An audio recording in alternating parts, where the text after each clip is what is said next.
not due to being wounded in action. But there's a lot more that we have to talk about in the future, too. I have quite a few episodes already pre-written down, and I've been planning quite a lot of things.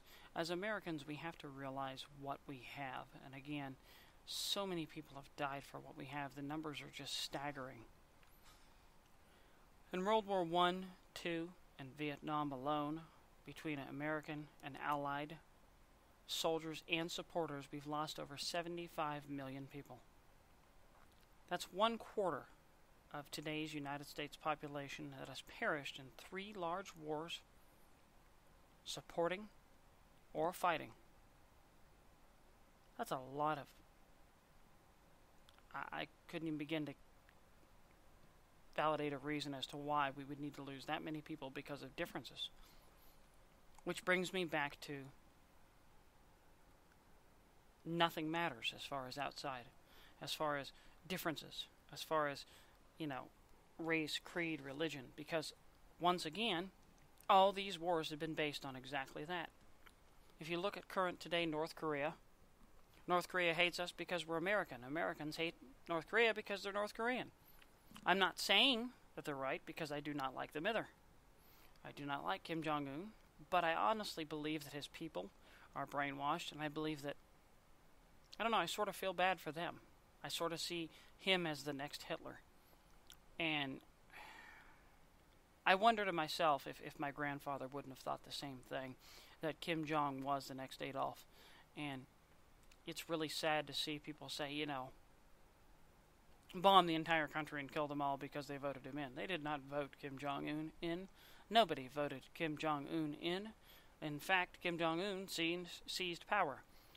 So we have to be aware of these things.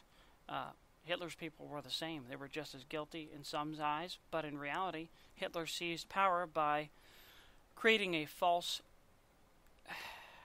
a ruse that the German Chancellery was attacked by the Jewish, when in fact he and his own people had attacked the Reich Chancellery, and so declared a martial law, which is how he seized power. If you look it up in history, you will find that Baron von Hindenburg, who then ran the country as president, had made him Reich Chancellor.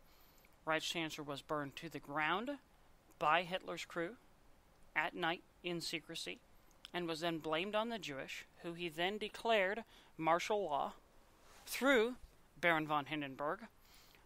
But he had a clause in martial law that declared him president upon this.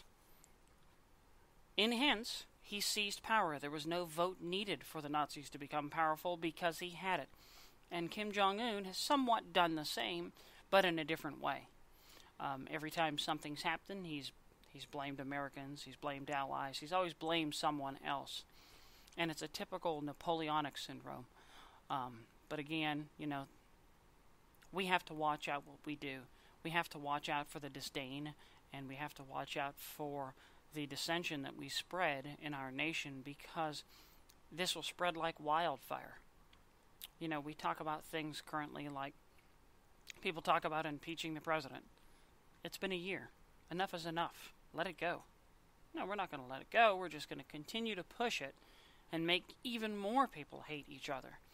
Make even more people riot in our streets.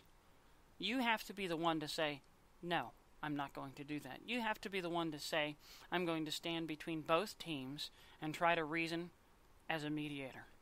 You have to decide to be a negotiator and become the decent one out of the crew. So, with that, I will bid you all farewell, Americans and allies. And again, if you have served in any of our allied nations, thank you. I appreciate my freedom. I love you for what you've done for me and my family. God bless you. If you ever need a friend, you can find me. Fight for Our Freedom is on Facebook, facebook.com/Fight for Our Freedom, for those of you that have found the radio show but haven't found the nonprofit's page. If you click the message on it, you will find it goes straight to me. Tony Lopez, I hope Waffle House is good tonight. Some of them are funny, some of them are not. Good night, and God bless you. And for the rest of you, again, thank you, and have a good night.